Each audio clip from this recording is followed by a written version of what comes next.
Hey, quick story for you here. We've seen it happen more than once here in the Twin Cities. A deal is moving along just fine, and then right before closing, a furnace issue, an electrical concern, or even a roofing question pops up. And suddenly things get stressful. That's exactly why we created our worry-free closing program at Twin City Heating, Air, and Electric. We send a licensed technician out to check the furnace, AC, electrical safety, water heater, and water softener, coordinate a roof evaluation with a licensed roofing contractor, and provide a full report on all the home's major systems. We can do this during due diligence or even before a home is listed, so potential issues get caught early. If you're a realtor or you're buying or selling a home, there's a simple way to keep things smooth. Twin City Heating, Air, Electric, built here, stays here. From working in his family's Chinese restaurant, to bartending, to becoming present-day owner of Twin City Heating, Air, and Electric, my father's true superpower is human connection. Now, he's on a mission to capture the most fascinating stories that make up the Minnesota community. You're listening to the Twin City Tales podcast. I'm Wymond Wong. I spend my days keeping Twin Cities homes warm, cool, comfortable, and powered safely. But my true passion is bringing you electrifying tales from the people who make Minnesota such an incredible, comfortable place to call home. Welcome to Twin City Tales. And today's guest is Becky Connors, a longtime real estate professional whose career began behind a front desk of a small construction financing company and eventually grew into helping lead one of Anoka County's top real estate teams. But Becky's story is about much more than selling homes. It's about loyalty, leadership, relationships, rebuilding after unexpected changes, and doing business the right way. She built her career almost entirely through referrals, and her mission today is simple: educate people, protect them, and help them make confident real estate decisions, even when she may not be the right agent for them. We'll also talk about growing up near Long Lake in Orono, the mentors who shaped her, her passion for giving back, and the dream she hopes to build beyond real estate. Let's welcome Becky Connors to Twin City Tales. Thank you. Oh, man. What a nice introduction. Yeah. And sometimes when you hear it, like, from somebody else, because that's my perception of you, right? Oh, my gosh. When you hear from somebody else, you're like, yeah, really? Did I really do all that stuff? Right? But you have a remarkable story, too. Well, I have a great story. I've been extremely blessed, so yes. You know, and I think that's the big key, right? Like just feeling blessed and having that gratitude, like I think is a big thing in life. Right. Like, life's too short. Life is so short and, life happens. And so, if you can take all the good and the bad and grow from it, it's a blessing. Absolutely. Absolutely. So tell me, what was it like growing up in Long Lake for you? Oh my gosh. It was amazing. I had a great childhood. We went to Orono. I went to Orono. And, I was the kid. Orono was more Lake Minnetonka kids. And I grew up out in the country, not on the lake. Yeah. And so, that built a lot of character. But we had a very small class. And everybody knew everyone. And it's amazing. It's still amazing to go back to our, what are they called? All I can think of is reviews, but the reunions? Reunions, thank you. I was just thinking of the Red Rooster, gosh. right on. When you kept saying that, going back to the Red Rooster. The Red Rooster. I know. Well, it's changed a lot since I've been there. It has. That whole area, that whole strip. Oh my gosh. The whole strip. Because they used to take Highway 12 right into it. Yep. But now they've diverted 12, so Long Lake doesn't get You any don't even traffic go anymore. downtown Long Lake anymore. Yeah. But yeah, I mean, back then it was just this small road and a few businesses on either side. And I mean, it was a really big deal when years later they got, I think it was Burger King. Oh, yeah, exactly. Yeah. And that was a really big deal because there was nothing out that way. And, a big city kid like me in Hopkins, we would go, let's go to Long Lake to go cow tipping, right? Like, that's like countryside. Exactly. That was about all there was to do out there. That was I true. remember growing up, and my brother and I, there was a huge field behind us. And so we would do a maze after it grew really tall, and we would take a piece of plywood and just slap it down and then use that to go through the whole field and build a maze. I mean, that's what we did for fun. Right. You know? Crazy. At least you didn't have to worry about like the big city, like where you Right. had to worry about like kidnappings and stuff like that, or Never you know. even crossed our minds. Yeah, and I think like even when we grew up in the 70s, it didn't cross our minds that No. much. And like I lived in Golden Valley, and my dad owned a restaurant in Minneapolis, and you didn't think about that at that time. No. I think after the Jacob Wetterling thing, Right? that was when it started getting kind of Well, and we didn't have social media, you know? And so we had to be creative, and we felt free and safe. yeah, for And you sure. know, it's a different world now. And but also like when you go back to or in that area, right? Like you build lifelong friendships. Unlike I think in the city, it's like Right. when it's a little faster pace. And you and Yvette have known each other since you were about 5 years old.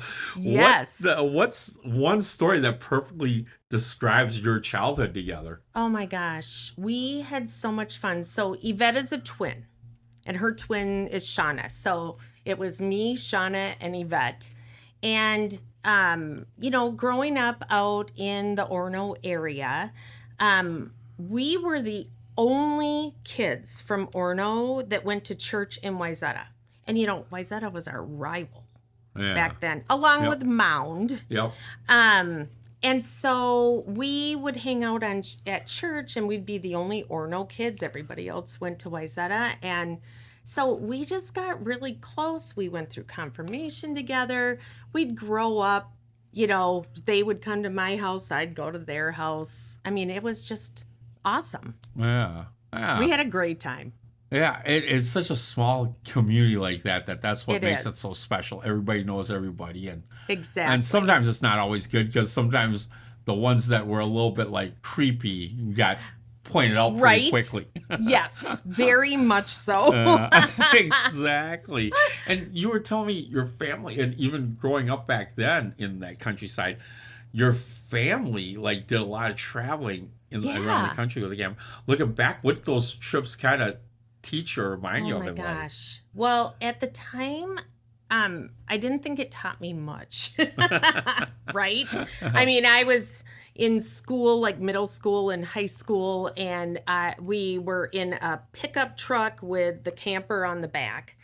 And, you know, I had to sleep on the dining room table with my little brother. So, you know, I did not think that was enjoyable at all, Right. you know, and especially being a teenager. But now I look back and, you know, my parents sacrificed a lot to do that. Like, we went for 2 weeks consistently every single summer, and we went somewhere new in the United States. So my brother and I, we saw everything. And, you know, to have the close family experience Yeah. because you are traveling together, it's a very close, and, you know, it was just great.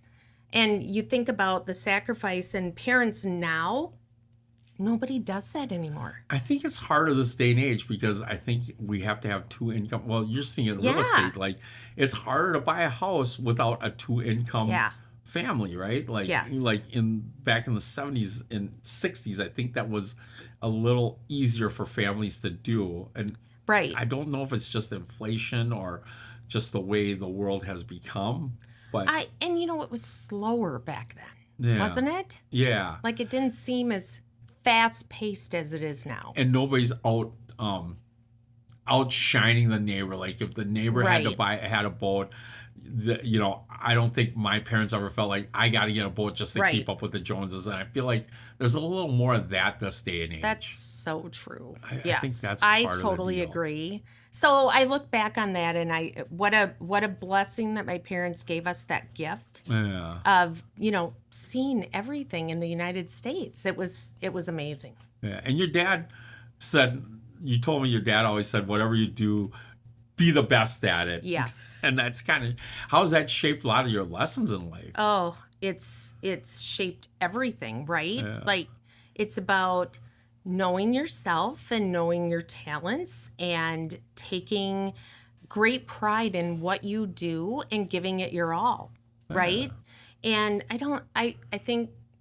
think a lot of people don't have necessarily that work ethic anymore, or it's based on how you grow up, or whatever that looks like for people. And I was blessed with a gift of very hardworking parents. They worked hard for what they had, and just built a great life for my brother and I, and teaching us the value of believing in yourself and having that great work ethic. And it's taken me everywhere. I've never forgotten that.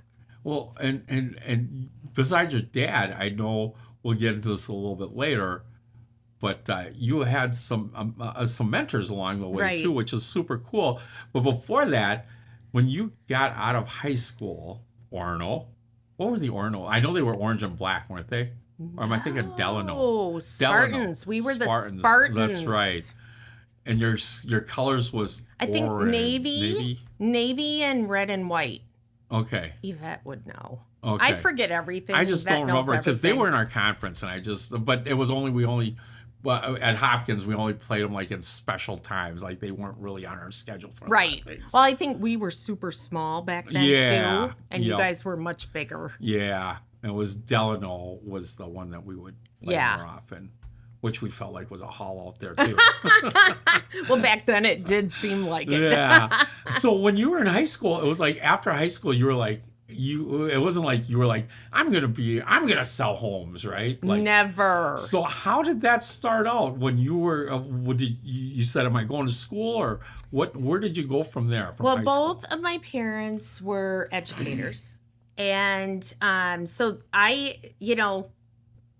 loved that they saw in me that I didn't have a choice but to go on and get further training, whatever that looked like, whether it was vocational training, whether it was going to a 4-year college or a community college.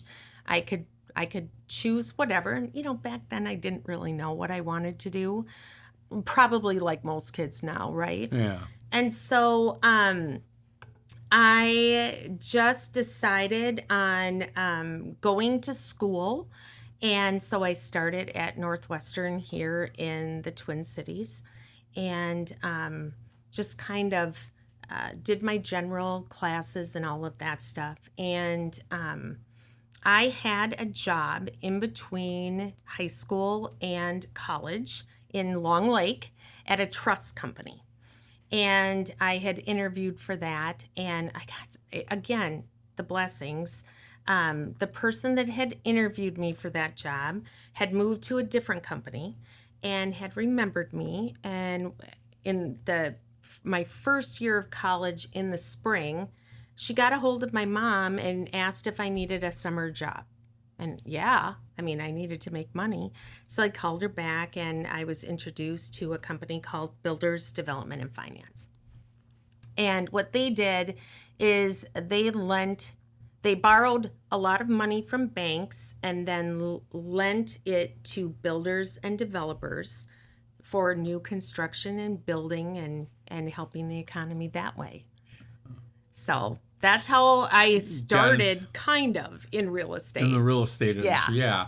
So you didn't go back to school then after did you graduate out of Bethel? I did go back to school. So I went to Northwestern. Northwestern, I'm sorry. That's okay. I thought I heard Bethel for some reason. Well, they're very close to Yeah. each other and rivals. Yeah. But I went to Northwestern for 2 years, and then the company asked if I would come to work for them full time if I would finish school part time. And so they paid for the rest of my education. And so I graduated from St. Thomas, and I got my degree. I was very focused on doing that and was working full time for this company. That's a lot to handle for you were 22 years old? Yeah. Probably? Yeah. And, Yes. and carrying, trying to get through St. Thomas because St. Thomas was not the easiest school to get No. through. They were pretty Exactly. academically accredited. So. Well, I had a little trick. I took all of the classes that were either going to be hard for me or ones that I didn't like during the summer, because then it was a little more accelerated. Right. Like science and me do not get along. I don't understand it, nothing. And so I always took science in the summer. Gotcha. Gotcha. So, looking back at that, like the kids these days, like I feel when we were younger, because I think you and I are in that same age generation, they just, I felt like the society or our parents like just kind of said, education is important. Like Right. you need to get that extra. How do you feel about it today coming from an educational background? And you have kids that are Right. in that age group right now. That is such a great question, because I grew up with both of my parents being educators, right? And so, and having that strong, like I didn't really have a choice but to go on after school. Again, they were wonderful about just saying, what is it that you want to do? Just whatever you do it well. Go get additional training. Right. And so when my oldest was in high school, my kids really struggled in school. And so I was of the same mentality. You don't have a choice. You have to go on, right? Yeah. And it was so interesting because that was not the best choice for him. Right. And I struggled with that a lot. And I have now learned that you really have to know and understand the person and what's best for them. And they will figure it out with guidance. My oldest son, Matthew, is a little hard-headed, and he does things his own way. And so, he was home for a couple of years, and it was killing me. And he was working somewhat. He'll laugh when he sees this, but it's true. And all of a sudden, one day, we heard he had applied for college, and we were shocked. And he then went on and he didn't finish, but he got additional training, and he has the skills and has a very successful job today. So it was what was best for him. Yeah. And I feel like we didn't, at least our parents' generation, not that they did it out of spite. They Right. just did it out of what they only knew, right? They're just Right. trying to have us be better than them. And I feel like I've So changed. true. I've changed kind of my thought process on that. I've gotten to the point where I'm okay with them even taking a year or two off to figure out Right. what they want to do, just as long as they're moving forward, right? Doing Right. something. You can't have them sit in the basement playing video games the next 2 years. But, Well, and I was a little concerned of that with my Yeah. oldest. yeah, I can see that. And then, so going back to our own stories, I'm sorry I diverted there. No, but, that's okay. yeah. So after high school, you went on to do to the colleges. Then you worked for the Brad Ness, right? Yeah, Van Ness. Brad Van Ness. Yes. What was that like to? Because it sounded like he was really generous to say, "Hey, Oh. I'm going to give you your education." What was that like after you graduated and then working and committing there? Oh, and again, I felt very lucky then. And so looking back on it all these years later, again, what a blessing, right? And so, and everything is about timing, right? Right. Like, I didn't know what I wanted to do. It's kind of like what you start to learn, and then you learn so much of it, you just kind of continue on with it. And that was real estate for me. And so when I started at BD&F, Builders Development and Finance, we called it BD&F, Brad was the person that ran it day to day. And we were a really small company, but we were lending thousands, hundreds of thousands of dollars. out to people, and he was such an amazing man. Like he could yell at you and then you love him for it. And I just kind of watched how he did that, and I think that's such a gift. Yeah. Like, and he didn't yell. He talked to you about what could be wrong, and then you go out of the room thinking, oh, I just love that guy. And I have always remembered that, and then hopefully brought that into my leadership skills Yeah. of, just being honest with people and talking through something, and, hopefully you're touching people and making them better. It's interesting that you say that. Like, what really stuck out to me was like he would yell at you, right? And you're saying that he probably didn't yell at you, Right. but I think there's a certain amount of it. I'm just asking you because this is what I'm picturing. My perception is like he'll break you down a little bit, make you feel Yes. kind of crappy, but then he can turn around and say, "Hey, I just did that because I really see the potential in you." Yes. Right? I know you can handle it. I don't know if leadership is always like you said, breaking down people, but you have Right. to know what they can handle. Right. I Well, know, and he was, I'm making it sound worse than it is. Like, he wouldn't, like you said, he wouldn't yell at you. He would just sit and talk to you, but he was such a commanding presence, and I just had so much respect for him that it probably felt like yelling when he yeah, was probably just having a conversation with me. And it's to make me better. yeah, Right? And it's just, that style of sitting down and talking to you directly. There's no game playing, there's no talking about you behind your back. You go directly to the person and you just do whatever you can to make that person better. yeah. But part of it is making them better. And there's no right or wrong to this. I feel like different leaders have different styles of leading, Absolutely. and I think some of the best coaches out there, and I'm just relating it somewhat to sports, are the ones that might be the biggest jerks, but they're the ones that get the most potential out of you. Right. If that makes sense. It does. Like, I don't love the guy, but boy, he really got the best of me, right? Like, he got the best out of me. I mean, Yeah. he called me an idiot at times when I needed to be called an idiot, right? And in my head, I'm like, what does he know? He's being a Right. jerk to me, right? But then it's almost like fuels you to do better, right? And I feel like you've kind of had some teams because when you were working at that finance company, you started leading a team of people in the office, didn't you? Well, and so, I started working in the summer at the front desk, and then, I had so much loyalty to that company. That's, leadership like that and giving to people like that creates so much loyalty. And it's a win-win for everyone. You feel so blessed and grateful to be there and appreciated.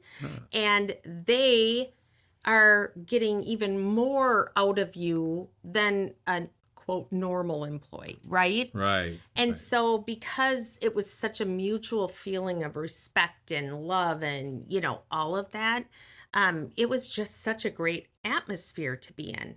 And so I eventually worked my way up, and because we were dealing with builders, we would go out and do inspections on new construction homes. I learned all about title.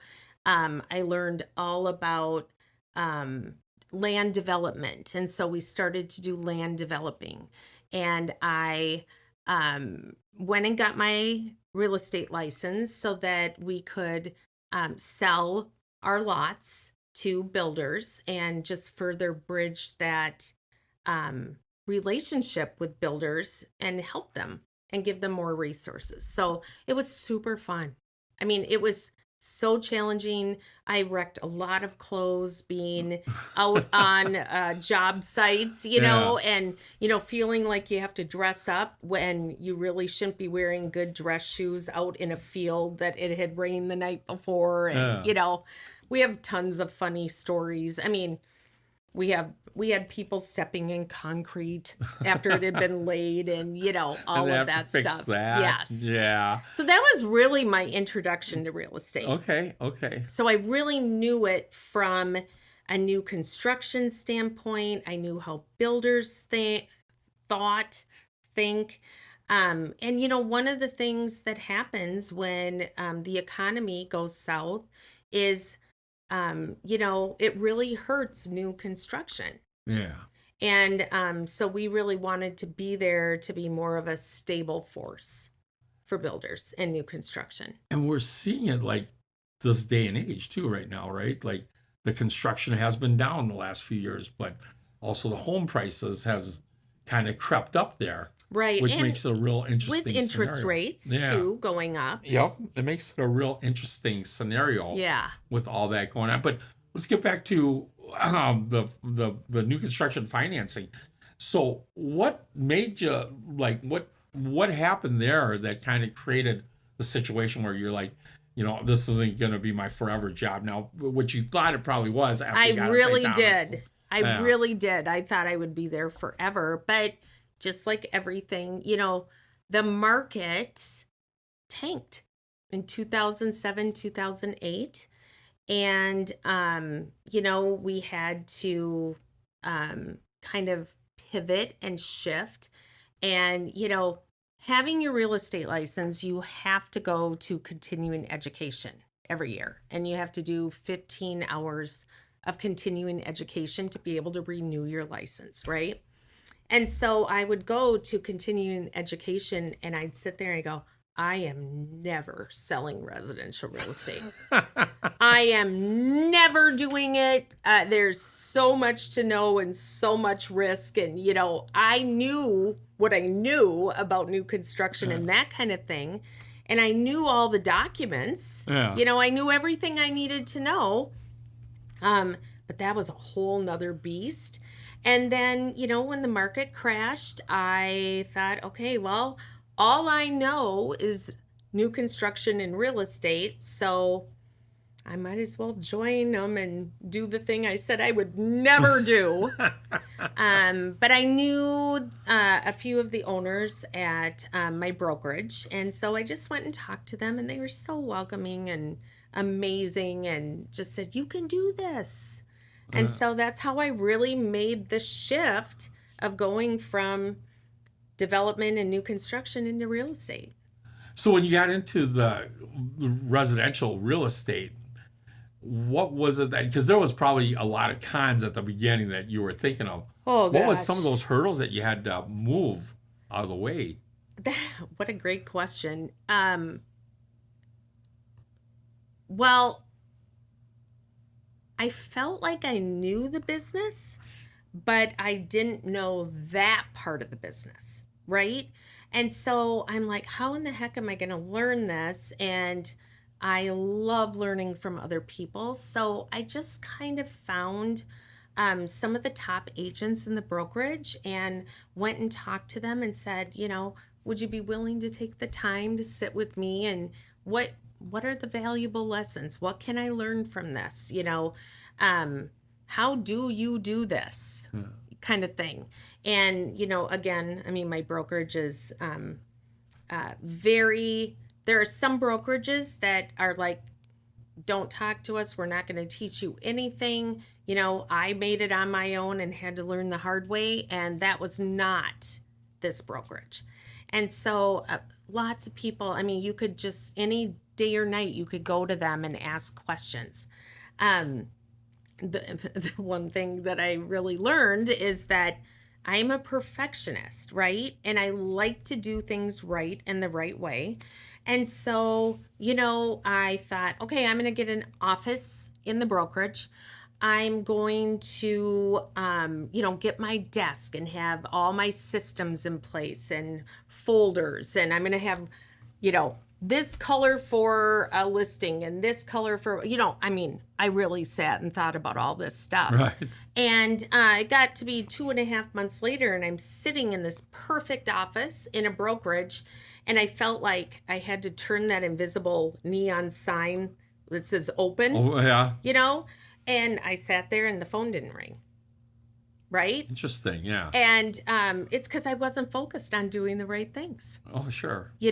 It's more about, and what I have learned, it's more about getting out and creating relationships and letting people know what you do and what makes you different, instead of focusing on your systems and, making sure you have perfect folders. All that stuff's going to come, Yeah. And so it was tough in those first couple years. Yeah. I can see that. Looking back at, business for myself, I kind of felt like, and I'm not a big process person. It's probably like the worst thing for me to deal with, right? But I think there's a certain amount, like you have to have that foundation of being able to get customers in and make the Right. sales, right? Like processes, for lack of better terms, processes are like the scoreboard. Right. It's the tracking of everything, right? But what do you need a scoreboard for if you're not scoring runs, right? So you got to Exactly. get out there, and you can be taught the greatest systems, but if you can't build a personal relationship or really figure out how to work with clients, Right. that's where you miss out. But I sense a little bit of like when you're in the financing industry, when you're in that, and you're working with the builders and things like that, that's more almost like business to business, right? Yes. Like, yes, you're developing a relationship, but you're not really, you're looking for ways to just kind of, for lack of a better term, cut costs, Right. cut money. It's about the money, it's about the transaction. Right. But- And the systems. And then the systems, right? Yeah, which makes a lot of sense. But knowing you right now, like, you are a very people person orientated. Like, I feel like that's one of the reasons why you thrive in the residential market. But what was interesting was when you said, I would never do residential. Right. But now I feel like you've come to love it because I do. it's like your passion is really people. Well, I've learned a lot of things very painfully. Don't we all sometimes? Oh my gosh. Like it's again, it's looking back, and all the painful times, it makes you grow, and as long as you can look at it and pivot and move on. I try very hard not to stand in that misery and just kind of move forward and grow. But again, I didn't always do that, right? That's a huge learning lesson. But I really had to shift my focus from business to relationships and selling. And maybe selling isn't the right word, but knowing how to build trust with people, Yeah. so that they would trust me with one of their most expensive purchases in their life. Yeah. And I learned, people are so scared Yeah. of that, as they should be. It's this huge process. And how do you find the right person to help you through that? Right. And so once I really started to study people and really understand how people think, and because we're all so different, right? Like, how can I build trust? How can I build a relationship with this person? And that's when it really shifted for me into it being transactional to, I want to be your realtor for life. I'm sitting here telling you, I want you to have a 5-star experience up front. And you might think that's an easy thing for me to say, and yet you will find that along the way. Yeah. And it's like what I say, and nothing is going to go perfect. No, it doesn't. But it's how you handle those Yes. things along the way that get you through the process in one piece and happy. Yeah, for Right? sure. It's not always about the transaction or the money. I Right. think that's where people kind of make that mistake, right? Right. Like, if you're doing it for the money, you might want to find a different line of work. I'm not saying you shouldn't get paid. Yes. I'm just saying if that's the biggest why you're doing it, That's you so should true. shut it down. Absolutely. Yeah. Absolutely. And so once that kind of shifted for me, and I did some, training on communications and the DISC profile, that helps me to be able to relate to what that person needs. Yeah. And I can mold myself to that and help them through the process better. And it's kind of interesting that you talk about the disc, because I use that in my business too. I mean, I think my part of my customers are actually my internal customers. That's my people that work at Twin Yes. City Heating and Electric, right? Right? And by using disc, I can and they use it on me too somewhat, because for me, I'm kind of a hired I, Yep. and I have D in me, and like Yep. there's a certain amount of me for the people that don't know what disc is. I'm very expressive. I'm very I'm very driven. Yes. So I will say something that might offend some people, or especially the people who are more analytical, and more, Right. then there's people that are more people pleasing. Yep. And because I'm a high I can really make the people who are very analytical very frustrated, because Yes. they're the ones that like the details, and I'm the one that's like, details? What I do you mean? know. Let me tell you this great story, right? Right? And I think by being able to learn disc is huge, not just for your business, but it's for transactioning with other people, right? Yes. And I shouldn't use the word transaction because it feels like money, but it's really It's building those relationships. And I found it interesting that you all of a sudden backed off the word selling. And I'm not saying selling's a good word. Right. I mean, it's not a bad word. But I think society has kind of made it a bad word, right? Yes. And selling isn't about, like, I want that dollar to sell you, that's why I'm selling you. Right. I think the art of selling is really finding what the person needs, Right. and really helping them with their pain point and meeting them where they're really at, right? Right. That's what selling is. And I think sometimes it gets a bad rap, because you know who the best sellers are, actually, the ones that sell the best? Right. Little kids. Right. Like 5-year-olds, right? Because they don't take no for an answer. Right. But they give seller people bad names. Well, and it's still that thing of you end up loving them for it. Yes, Yes. that's part of that whole thing. But they are little salespeople. They really are. They start learning at a young age. They are. Which is really interesting. And so at the end of the day, when I like to talk about selling, is that it's not an ugly word. You're really selling your trust and who you are. Right. That's what I'm selling. That's such a good point. I have all of this experience, right? And I know without a doubt that I can help anyone through this process of buying a home, selling a home, investing in real estate, whatever that is, because I really know real estate and have a ton of experience in it. Yet, the person that is going to be purchasing needs to have that information. So it becomes more of seeking out people that I can help and give to, rather than it being a sale. Yeah. Right? Yep. It's like you said, it's not about selling. I just am out there trying to find people that I can help. I have a gift, I have the knowledge, and how can I help these people have a great experience? Yeah. There are a ton of realtors out there, and a lot of really great ones and a lot of really crappy ones. And that's like that in any true. industry. Absolutely. Right? Oh. And I'm kind of on a mission to help protect people about that and to educate them.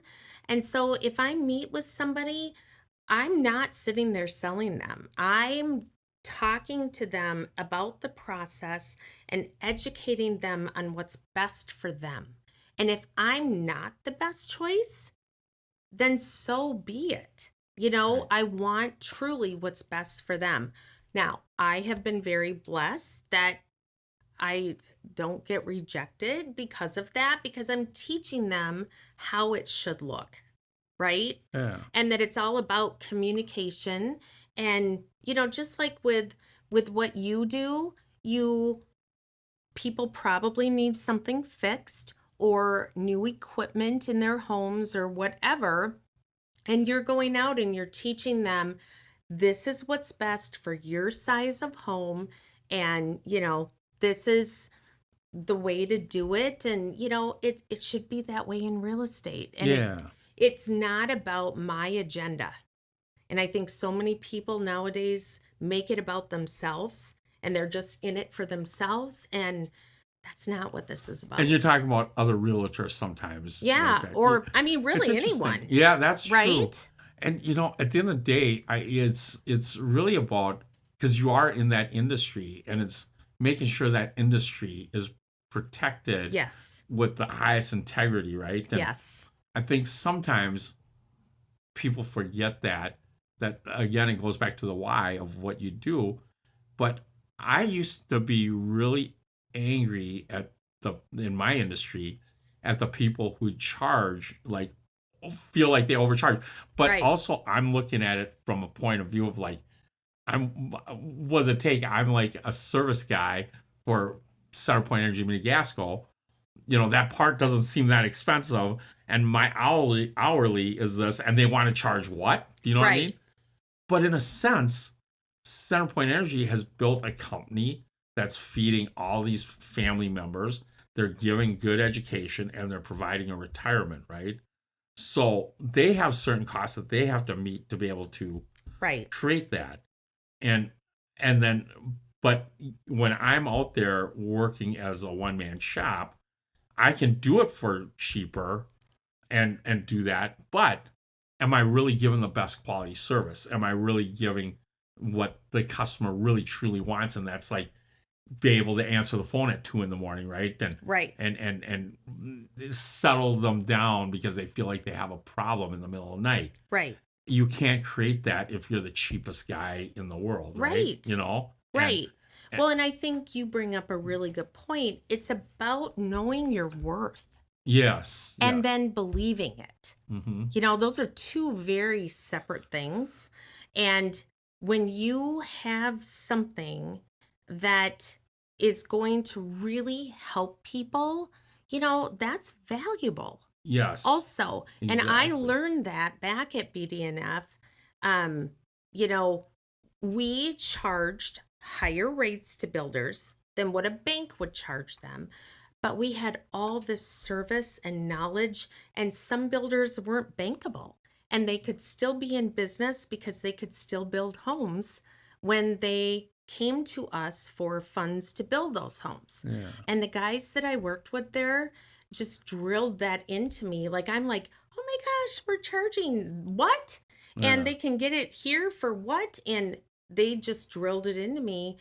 We are worth it. Yeah. Like, we can help them stay in business, and we can provide things for them that they can't get anywhere else. Yeah.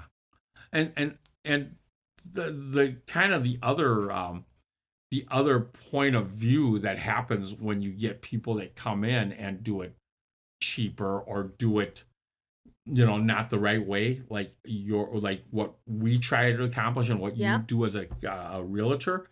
The problem is you start devaluing everybody else in that industry. Oh my gosh, And- 100%. And one of the biggest ones that I always look at, that had a devalued industry for the longest time when we were growing up, car salespeople. Yes. Right?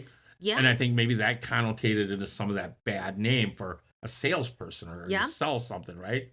But in all reality, they did a really good job to clean up that image in the last Right. 30 years, 20, 30 years.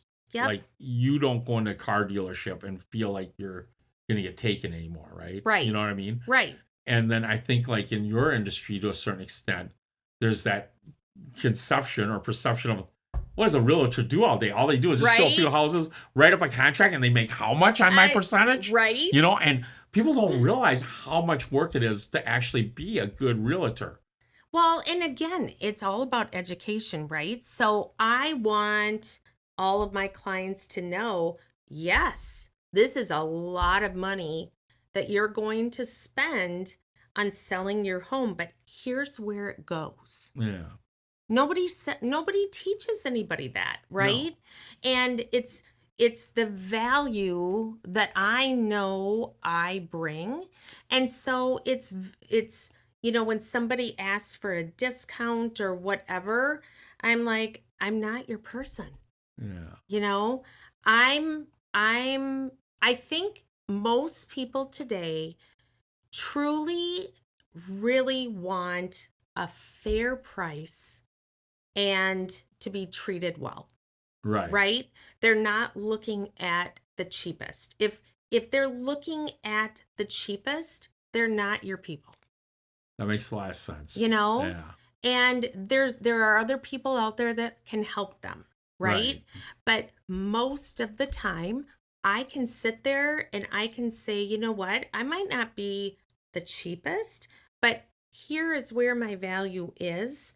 Here is how I get paid. And do you think that's fair? And they always say yes, because I've educated them on what it means, Yeah. first of all. And then, second of all, you know, working with me brings added value because of my experience. And what do you care about most? What you sell your home for or what you net? And it's what you net. And it's what you net. Absolutely. And if I can get you what you want for your net, what does it matter? Yeah, absolutely. And, I feel like being a good realtor, and again, I'm not a realtor, but I feel like one of the things that if I'm paying a realtor to help me sell my house or buy my house, Mm-hmm. I want somebody who has a lot of resources. I mean, I'm not talking money. I don't want you to buy my the resource of giving me a check, but the resource of actually having true professionals. Part of it is having that experience. Part of it is having a group of people at your brokerage that you can lean on. Then it's on top of that, it's the people that you've developed a true relationship with, such as your lack of better words, your heating and air guy, right? Your electrician. I mean, this is one of the biggest I've investments. reached out to you often. Absolutely. And I think that that's huge when you can have somebody that you can lean on to say, okay, this is what you got going, or this is what it's going to cost to put that in your home, or would you sell it with it like that? That's safe wise, yes, but is it something that another home buyer might be concerned with? Right. Now you can calculate that and make it the transaction to be a win-win on all sides. And and you bring up another great point. Win-win is so important. Somebody does not have to lose for you to get what you want. Everybody can get what they want. Right? And so it's really about having those resources in your pocket and, really understanding your craft. Like for your craft, people want safe, healthy homes, right? And you help them achieve that. They're comfortable in their homes. They're safe. They have great drinking water, all of the things. And that's what they want from everyone. That's what they want from us. They want to know that they were taken care of. They weren't taken advantage of, that they were treated fairly and they got their money's worth. And, that's what makes people in business, not even realtors, but people in business, that's what makes you stand out over others. And over time, you're going to build a great business because it's on referrals. And that's huge. That's huge. Trust. Trust. You can't. It's kind of funny. I just talked about it with somebody today. Simon Sinek. I don't know if you know. Love Simon. He's fantastic. He talks about the performance and the trust. And you can have the super high performers. But if you can't have trust in them, that's hard, right? That's not the person you have on your team. And he always talked about the Navy SEALs being the best of the best of the best, right? And how they bring on a person on their team is they draw a vertical line. That's your performance. If you're really good at what you do, the better you are. And then the trust line. And what they found out is nobody wants the low trust, low performer, right? That's like craziness. If you want that guy, usually those are everybody wants the high performers, high trust, of course, right? But how do you determine from there where it goes, right? And the Right. funny thing is, like, even though they're not high performers, like we talked about, like, the ones that are really trustworthy in our industry as a realtor, they might not be the highest performers, but they're very trustworthy. Those are the Right. guys you want. And the funny thing is, if you want to find that one that's high performance, low trust, you can walk into any company, any team, and ask 5 people who the biggest a-holes are. Right. And they'll point to that guy with high 100%. performance, low trust. Yep. And is that who you want for your realtor, or is that who you want on your team, right? Right. I don't necessarily know if I'm okay with the guy, that might not be as high performer Right. as my realtor, but I have the biggest trust in the world because I know they're watching they're watching over my back. Exactly. Exactly. And that's what you need in a good realtor. Absolutely. And any business. Yeah. Right? That's like, true. I'm Except for, hold on, Yeah. the attorney. I think of my attorney, I want that guy to be able to shoot his own mom in the back for $5 is his mentality, right?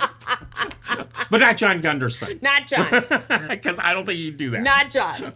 But yeah. Oh my gosh. Sorry, I digressed. Oh, that's so funny. That's so true. Yeah. And that's so when you get into business, in any business, whether it's real estate, whether it's heating, air, and electrical and water, whether it's anything, you want to help service people. Yeah. Right? You want to do things for people. And if that's your motivating factor, you're going to find those people and you're going to work with those people. And we all know as a business owner how hard it is to start a company, right? And you need the people to work with, and you need to be communicating to your past clients, and you need to be nurturing all of those people and trying to figure out, okay, well, how am I going to get paid next month? And, all of that stuff. And what you find is when you have the trust and you've worked really hard on providing and just being there for people, that just all comes. Yeah. You don't have to go out and look for business anymore, or you don't have to start over. It's not transactional. Yeah. It's a relationship. That makes a lot of sense. And there are a lot of realtors out there that are very transactional, but they don't get the repeat business. And I'm not that person. And there's some people that will thrive on that kind of business model as a realtor. I don't know if that's what I would choose to do because we're so people orientated, right? Right. But it maybe works for some realtors. Right. And you're right. It's probably it not does. a fit. And this is my opinion. I believe it's very short-sighted. You're not looking at the bigger picture. And, eventually that's not sustainable. Right. That makes sense. And it's like that for any business, not just realtors. But, For sure. I work very hard, and I know you work very hard to build those relationships to make sure we have sustainable, good, high-quality relationship, service-oriented businesses. Absolutely. Absolutely. Wow, that's a lot to take in. But it's Right? definitely fun. And, and I think that's the passion we both have is for people, right? So, Yeah. yeah. Well, with that, let's cut to a break and we'll be back. Okay. At Twin City Tales Podcast, we believe in strong communities are built by people and organizations willing to care for others. That's why we are proud to support Hammer and NER, an incredible Minnesota nonprofit helping adults with intellectual and developmental disabilities live life to the fullest. Their work creates opportunity, dignity, independence, and connection right here in our community. If you'd like to help, Hammer and NER is always looking for volunteers, advocates, and donations to continue their mission. I am one of those people that highly help that community out. Learn more, get involved, or give back at hammer.org. Together, we can continue building a stronger, more compassionate community for everyone. Ever walk into a house and flip a switch and have no idea what it actually does? Like, is it a light, an outlet, or something in the garage? Nobody knows.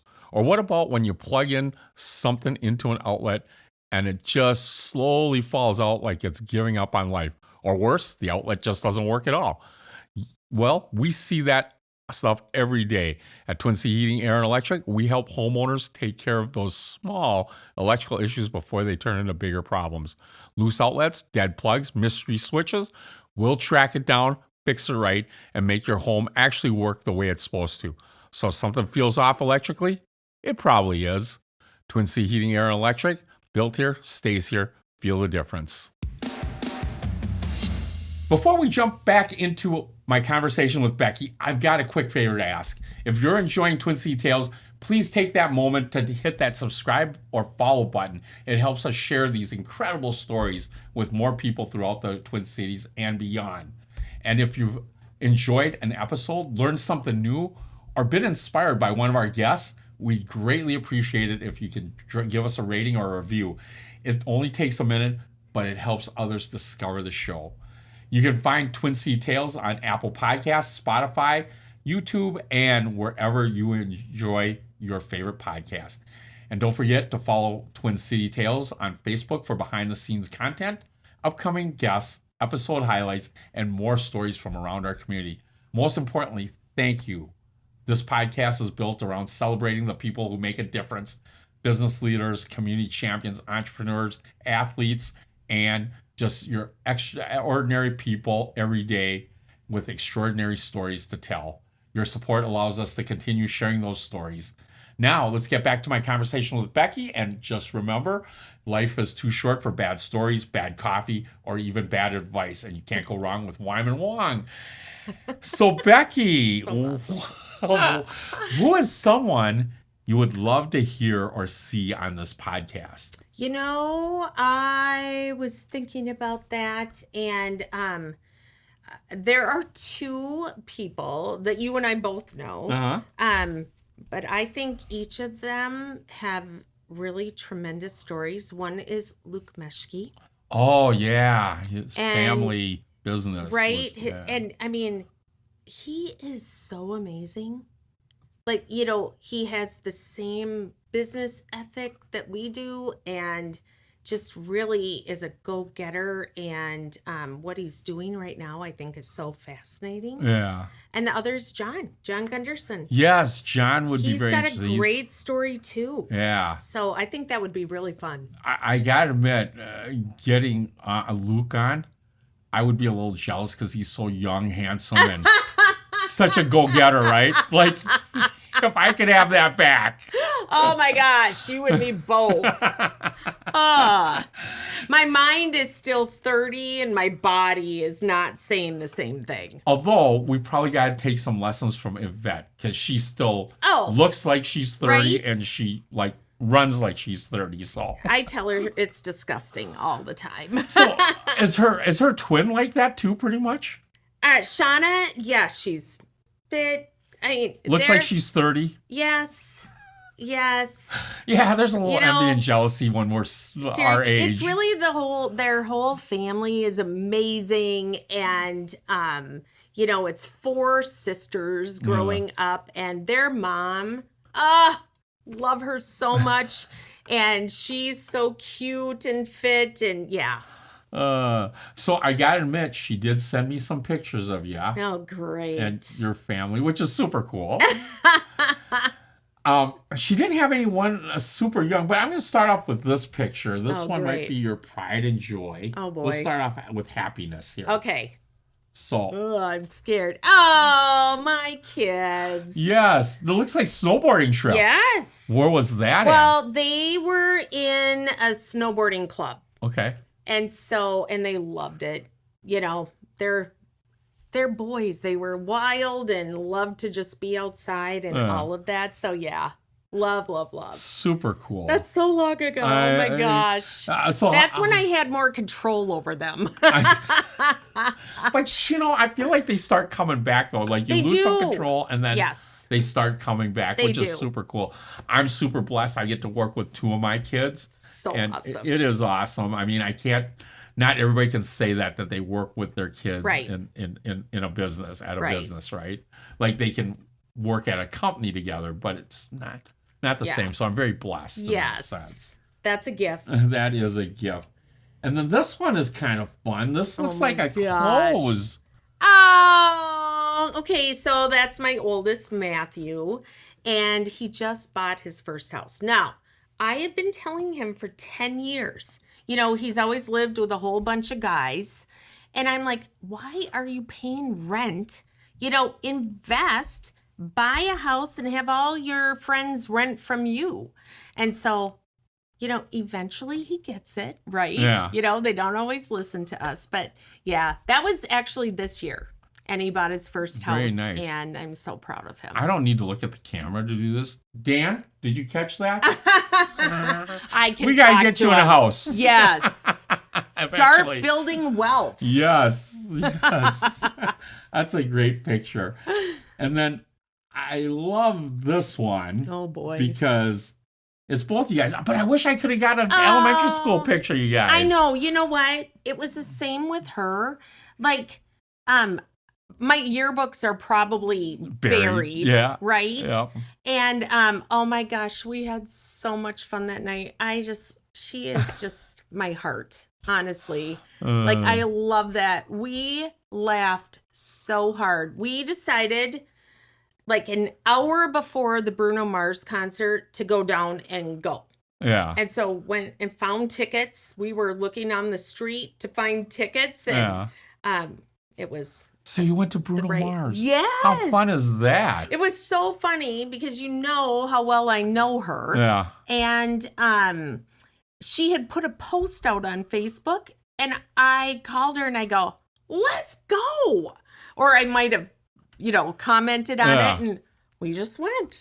I feel like Bruno Mars is one of those guys that was like really like the young crowd is all in there. Right? Like you and I are in the same generation. Yes. So it'd be weird for me to go to like, I don't know. Well, look at all the people in the background there. Are they a little... Oh, they are a little bit. Right? They're young, but I see there's a couple. Yeah. It was a very mixed crowd. Wasn't that at the Target Center? Yes. Yeah, that's what I thought. That's pretty cool. That's pretty cool. Yeah. But the No, biggest we had a ball. the biggest mixed crowd I ever went to was Kid Rock and Bob Seger. Oh my gosh. That was a wild kind of concert No where there was like kidding. the real young kids. Right? And then the ones that were in walkers coming in to see Bob Seger. And I felt like I was just like on that in-between cusp, right? Totally. Oh my gosh, that's hilarious. And then this one Oh my is gosh, I'm you always scared. and your husband. Oh, yeah. Was that on vacation? That was on vacation. That was in Jamaica. And we went with a whole bunch of friends and family. Yeah. And we had a great time. You guys do a lot of cool trips, like the one up in Duluth every summer that you were telling about. That's super awesome. Well, okay, anybody watching this that knows me is going to laugh because I am starting to enjoy nature more. Camping for 2 weeks every summer, I hated camping after that. Like, just give me a beach or a resort and I'm good. Yeah. I would have been happy never camping again. Running water and TV Exactly. and electricity I like is not showers, overrated. Right? I like it. But we do, I invited myself into my friend's family camping trip that happens every year the end of June. And yeah, we just got back from that and had a ball. Yeah. I gotta admit, I'm probably a lot like you, Dan, the guy behind the camera. Obviously we went camping when we were younger, and Yeah. it was more tent camping, right? Yes. And I think his mom probably hated it when I said this, because she loved tent camping, which was good. But after we get set up, my rule is I draw 18-inch circle in the ground. And if 3 drops of rain hit that, we call that inclement weather, and we're going into town for a hotel. I'm going to learn from you. That's amazing. I love that rule. See, mine would maybe not, well, I do melt from rain, but mine would probably be bugs. If there are 3 bugs in this radius, I'm out. And then this last one I really like. This one, you were really young there. I was so young. Yeah, right? So that is my oldest, Matthew. Yeah. And then I'm holding... The one that just bought the house. Yes. Nice. Yep. And, oh my gosh, that doesn't even look like me anymore, does it? And then I'm holding one of my very best friend's baby. Oh, Yeah. that's so cute. I know, right? So when I saw this, I thought, what would Becky say to her if she could say, hey, let's go out for a cup of coffee. I got some words of wisdom to impart on you. What would that be? Wow. That is, again, a very great question. And I'm just sitting and staring at her. It really would be believe in yourself. You can do anything you want to do. And just trust in yourself and have the confidence and move forward and, just always do the right thing, Yeah. and live by that in everything you do. I feel like that might have been, and help me with my time frame a little bit, that might have been like before you went into residential real estate. Oh, yes. Yeah. Can you tell from the big hair Yeah. and the big bangs? So yes, absolutely. That was the 80s. I love that. When the big hair was what you I have a hard time call. letting go of the big hair. I do too, but you know what? I did let go. I was probably in a little bit better shape back then, but the one I had a tough time letting go, and my kids are going to go, oh, that's disgusting. But remember, in the 80s, we had the mesh shirts that you could see through. Oh, yeah. And we always thought we had the nice, when you're 18 years old, kind of like strut around. Right? But for guys to have that, I would never put that mesh shirt on that half cut. Yeah, the pants the too. The pants and the mesh shirt. Yep, and the shorty shorts. Yes. Even for guys. Oh my gosh. Don't you look back on that and it's like, I can't believe that the school would even allow that, right? Well, yeah.